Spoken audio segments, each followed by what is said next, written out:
How's it going, guys? It's Fisayo here, and in this video I'll be talking with the CEO of Trove, the app that lets Nigerians invest in US stocks like Microsoft, Apple, Google, and thousands of other stocks, even Chinese stocks and Nigerian stocks, all in one app. In my previous Finance Friday video, one of them, I made a video about the Trove app, and I invested 500,000 Naira or $1,000 of my own money into stocks, using their app. Little did I know that I'll be discussing with the person that owns the company, so stay tuned. I asked about his background, I asked about the company, I asked if your money is safe with them, and everything in between. If you're new to the channel, welcome. If you're returning, welcome back. I'd appreciate it if you could give this video a thumbs up so more people can see the analysis that we're sharing here. Without further ado, let's get to this Finance Friday episode.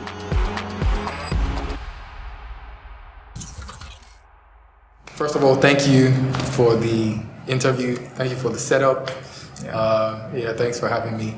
Okay, so for people that don't have any context into what Trove is, pretty much technology, mobile and web-based platform that allows you investing, thousands of stocks, ETFs, bonds, basically financial instruments, across local Nigerian markets and also foreign markets. Okay. You have the, ability to invest in fractional stocks on the New York Stock Exchange, the Nasdaq, and quite a number of financial securities globally. I think you said the Casey story, the King's College story. Very interesting. Okay, I saw this tweet from this guy Chamath, the social capital guy, and the guy was like, you guys buy Amazon. And so I was like, how do I buy this Amazon? Luckily for me, I had a little bit, I used to trade for people in my second year in school, in my third year in school, so I used to do it. So I used to use that one to hustle some money. But then I also lost some people's money, so they were chasing me up and down, Unilag, where's my money? But then, I had been doing, Forex, I had been doing derivatives and binary options, those kind of things. And so I was interested in the space. I was also doing crypto at some point in time. And so when I saw this tweet, it was really interesting. And I was reached out to one of my guys in the US, who was also one of my friends in secondary school. And I said, yo, dude, I saw this tweet. Amazon is killing, is crushing it. I think they'll be crushing it in the next couple of years. And how do I jump on this? And the guy is like, do you have an SSN? I'm like, yo, what's an SSN? What's a social security, right? And he starts explaining. I say, I don't have SSN or I don't have anything, and so I couldn't do it, right? Coincidentally, he had the same need. He was looking for how to invest in Nigeria. So I think then rates were about 20% on government bonds, and so he was looking for how to, I think, invest in the savings bond or something. I can't remember. It was one of those debt instruments in Nigeria here, and the rates were really interesting then. But then it was what kind of app can I use to do that? And I was like, same answer, dude, I don't know. And then right? And then Trove was like, no, that's not it. I wish that was the story, but that's not it. But that was a gaping hole in itself. There was a problem, and you just had to. Definitely, I couldn't do anything, right? I couldn't solve my own problems. He couldn't solve his own problems. I used to use Naira quite a lot then, and so I'm searching through Naira, looking on Quora, and then everybody's asking the same questions. Coincidentally, I had, another, friend who became a co-founder, later on. And, she had similar challenges. And, mixing all, three of us, the problems with all three of us, plus, hundreds and hundreds of people asking similar stuff online, we're why not? Why not solve your own problem and solve other people's problems and make some cobbles and some sense, from it. And, that's pretty much the story. More of a personal thing, solving my own personal problems and trying to help the world at the same time, or help Nigeria at the same time. Okay, actually, the next question I wanted to ask you was part of this, but you've already answered it. So, it's good. I think you saw that there was a question that was unanswered, and then you just came to solve that sort of question, solve that problem. Yeah. And if you say, how would you say education has helped you personally in this path? I'm somebody that studied economics in university, but I ended up doing this. I'm doing like You're even closer. You're closer to the space than I am. Because you're doing Financial Friday, but you do. I'm also doing. I recently started doing finance stuff. I didn't want my degree to waste. But for 4 years, I've been making videos about smartphones and tech, which is not entirely related to. So, but for you, how would you say education has helped you? Being someone that had a chemical engineering background, how would you say, like, was it something that you had the passion for already? Okay, I mean, I'm not supposed to ask if you had the passion for it. No, I will answer it again, don't worry. You already had the passion for it, but how would you say education played a role for you? Were you actively, like, learning stuff?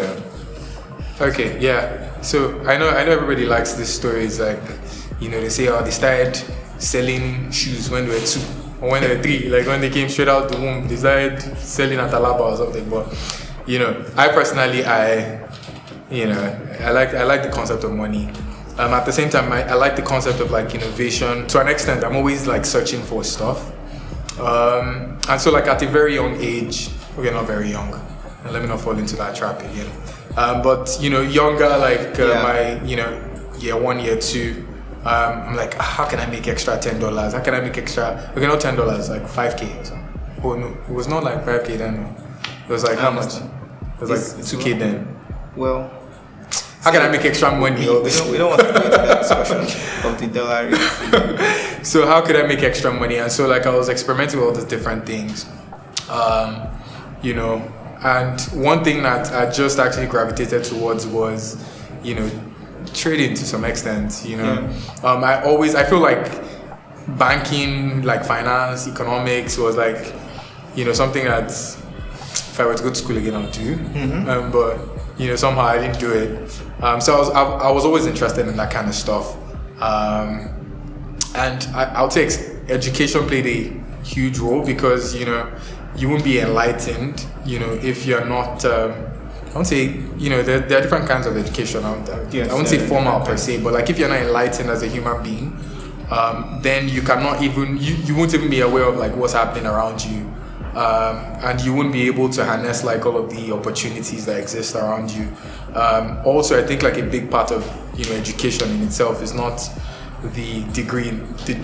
I think it's the social element of it, you know, where you get to interact with, you know, lots of people with different worldviews, thinking about the world in different ways. And so, you know, interacting with very interesting people, and at the same time, you know, mixing that with my own, you know, element of like curiosity and like, you know, wanting to learn more, wanting to know more, and at the same time, that drive to like make something extra for myself, you know, was very critical. It was a critical piece to all of that. I happened to stumble on, you know, trading. I happened to like it. I happened to experiment with it, you know, quite a number of times. I had a bold heart. And so, you know, some people then used to tell me like, dude, this thing you're doing is like gambling now. You know? I remember one time in school, especially, like, you know, you mentioned Forex as well, so especially things like that. I remember one time in school, I don't know, for people that went to Unilag, they'll know I used to be in Enijoku then. I was in Enijoku. Interesting. I like that. And so like I packed up my guys' money, like I think it was like 50k from like 6 people, 300k. And they didn't think it was like a Ponzi scheme that you Dude, everybody was trying to make money now. Okay. Everybody was trying to make money so they can shine now. If you went to like, you know what I'm talking about. And so like I remember that the 300k like in one night I went to make one wrong move and everybody's money just went, you know, but all those things were still learning, like experiences to learn for me, and it just continued to drive my interest in this space. And so like I feel like, you know, it was something I was eventually going to do, whether it was, you know, in 2000 and whatever or in, you know, 2021. It was something I was always going to do. So when I made my video, people were asking, maybe not in the comments of the video, but also elsewhere on social media, like, how is Trove regulated? What are the regulatory bodies? I'm going to I don't know. I can't say it, but like I want them to hear it from you. So what are the regulatory bodies, and is their money safe with Trove? Yeah. Okay, so since Nigeria has been blowing like this, and doing like this, we've heard stories about we've things, and people are just like very, very cautious and extra, and somebody will just be like, if anything happens to my money is I know who I'm going to hold and things like that. Yeah. So the need like came up, and we then started to get licenses here and there. Like for example, there's one in the Nigerian license. They call it a digital stockbroker license that we are in the process of getting. And then there are a couple of things here and there that I think as they get approved. What? I think as they get approved, you get to know. But how a lot of people within the space, or how we used to operate prior to now, which was still legitimate, to a very large extent, was you work with proxies or partners that are directly regulated by the entities. So we're working with people like ARM that had 25 years experience in the financial services industry here in Nigeria. Had direct partnership with them. Sigma Securities, directly regulated by the SEC here in Nigeria. ARM too, regulated by the SEC here in Nigeria. Same thing in the US. We had partnership with Drive Wealth, actually, regulated by the SEC and a member of FINRA in the US. So prior to now, that's how we used to operate. Working with third parties that are directly regulated by the appropriate agencies or bodies. We're trying to shake that up a bit. And I'm sure you'd be first to know as a lot of these things, happen, or as all of this, new licenses get to come out. Okay, so. But I think I missed something on the insurance piece. Did you ask me anything on insurance? The whether their money is safe. Your money is safe. Your money is safe. But don't take my word for it, though. So one thing we have is 500k insurance on all the accounts open on Trove. So you have CPK insurance, you could Google it, and that gives you coverage of up to 500,000 US, including 250k in claims for cash. So what happens is if your account is 150,000 US, for example, 100k cash, 50k equities, you get coverage for everything. So literally, something happens, you get everything back. Outside of that, like I said earlier, we work with very credible institutions here in Nigeria. If you don't know ARM in the financial services space, then they've been here for 25 years. And they're pretty much we're pretty much like brother and sister right now. So hopefully that helps. Yeah, I think it actually answers a lot of questions that people would have. And so Trove helps people get access to publicly traded companies, Nigeria, the US and China. We've also seen government regulation here and there. I remember last year there was something that the SEC put out about companies having access to foreign stocks. It kind of caused an alarm for a moment there, but it kind of died down. So there's also, cryptocurrency from February, I believe, this year. Yeah. You guys were able to trade cryptocurrency for a while. For a second. Because I know cryptocurrency on, cryptocurrency off. So I know when I made a video, one of the first videos actually this year, I had to put Trove in, and then somehow something happened in February that just went away. So how would you say those challenges have been for you as a company personally? Yeah. Nigeria is the wild west, to say the least. So it's been. I think when you do business, especially business in Nigeria, you have to be ready for the storm. I don't know, for lack of a better word. And I think contrary to the way people think about it is, all of these experiences make you a better business person, right? And so I don't look at it as pure negatives. For me, it's just, was there an opportunity in disguise that you guys didn't see as a result of, all of these things? So we started the crypto, very exciting, was, starting to ramp up, I think, it was one of the more requested for asset classes that people wanted to see on the app. Yeah, not just even you, from also JP Morgan. Yeah, everywhere. Everybody. Yeah, everywhere. And so it was a pure bomb, and we put a lot of work into that, and we're so excited. So that day the thing went live, it's yes, we're finally about to get rich. Nigeria just comes and be hold my beer.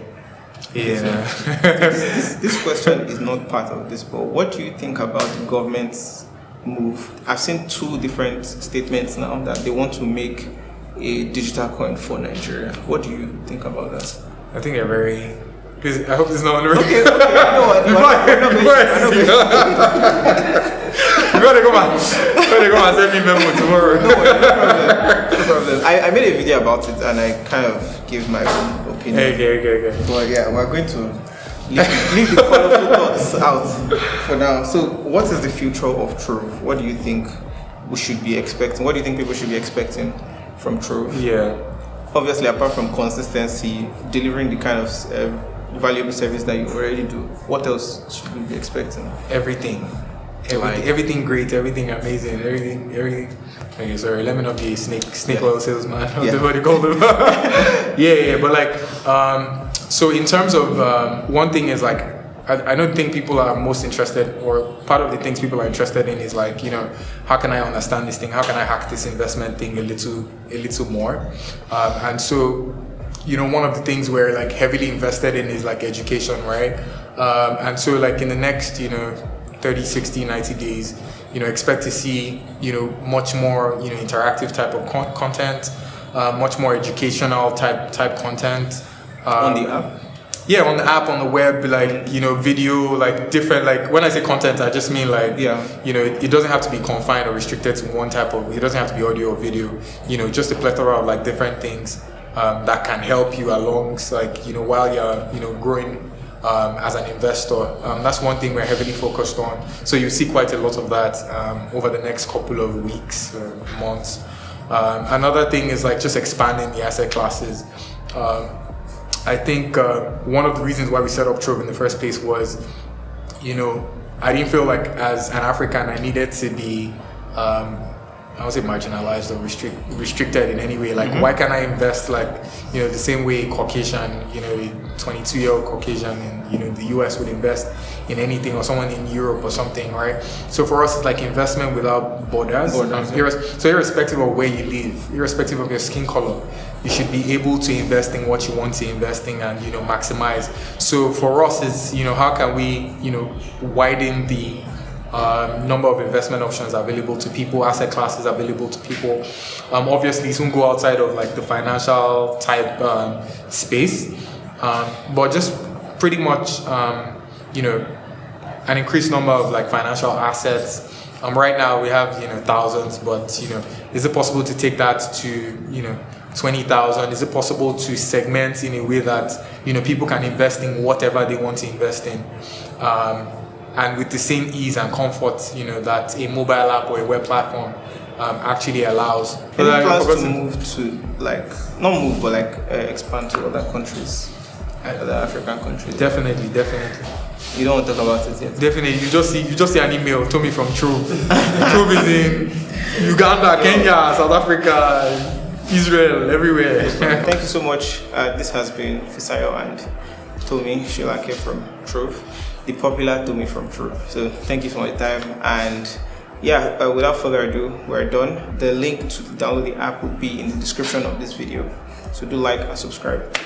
Thank you guys so much for watching this video. Did you find it useful? Is there anything that you would have loved to change, or is there anything that you would want me to add, or is there anyone that you would want me to interview next? Please let me know in the comment section below. Thank you for watching. I'll see you in the very next one. I'm very easy to interview, right? Yeah. I did one last week with this person. What's her name? No, not last week, like 1 month ago with Peace. It's me. I just went there, I went to my house. I was like, bye bye.